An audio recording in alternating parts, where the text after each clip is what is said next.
Good evening and welcome. My name is Tana Jackson and I do Ironman Triathlon. Contrary to what my CEO likes to tweet, I am not a professional triathlete, but I've been racing competitively for more than 15 years and I've learned a thing or two about performance. In 2012, Ironman came out with a new all-world athlete ranking system, and much to my surprise, I found that I was ranked #1 in the world in my age group. I hadn't won a single Ironman that year. It just so happened that the criteria they chose fit my strengths exactly. I like to race a lot. I raced 4 Ironmans that year, and although I'm not always on the top step of the podium, I'm also not known for finishing last. So know how you're going to be measured, because it's not always what you think. It took my competitors 2 years to figure this out. When I did my first Ironman, I wasn't a very good bike handler. I found that it's actually quite difficult to grab a stationary bottle of water when you're riding along at speed. I wasn't very comfortable taking my arms off the aero bars at all, so I practiced. I went to local races and I practiced taking aid at every aid station. And when I was out riding for training, I would practice taking my right arm off the bars as if to grab water. And I got to the point where I was pretty comfortable, so I was confident that I was going to be able to do it. So I went to my next race, my second Ironman, which was in New Zealand.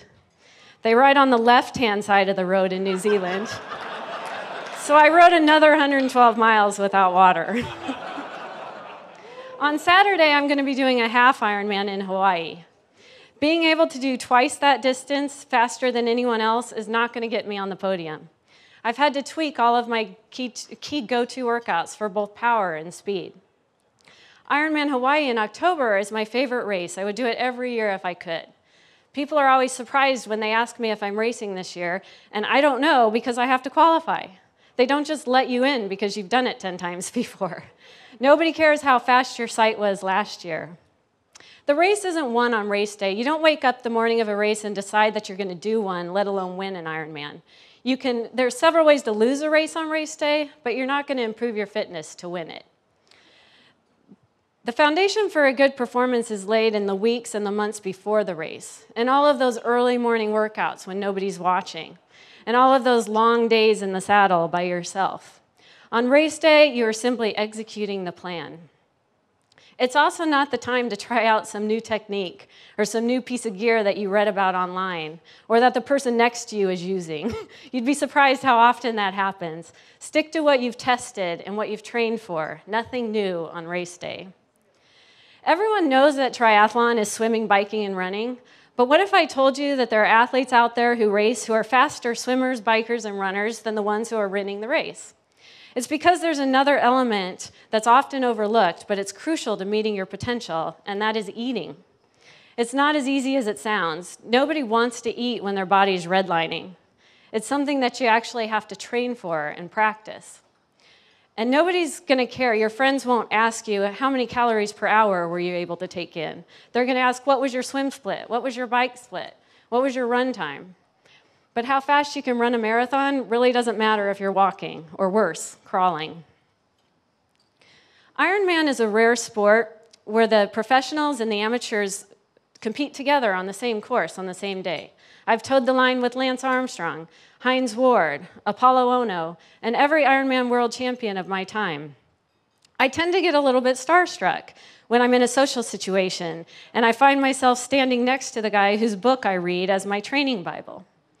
But what I found is that the pros are actually very regular people with similar interests to mine, and they're interested in talking to me. They want to know, how do I balance a full-time job with Ironman training? What do I look for in a coach? Why don't I have a coach? So don't be shy, or you might miss out on a great conversation with the person whose blog you read. Triathlon is an individual sport. Nobody can do my training for me. Nobody can finish my race if I'm having a bad day. And yet, I have found that it is incredibly rewarding to be part of a team. When I put on my Tri-Bike Transport jersey, I'm racing for something bigger than myself. I'm representing my sponsor and all of the other people on my team. If you've ever participated in a relay, you know that you can turn yourself inside out and race harder than you ever imagined possible when other people are counting on you. And with a team, as with a community, you have the experiences of the whole group. I have the experiences of the races that I've done, but as a team, we've done hundreds. So take advantage of this awesome performance community that we're all a part of. Thank you. That's all I had time for. Thank you. Been an awesome participant.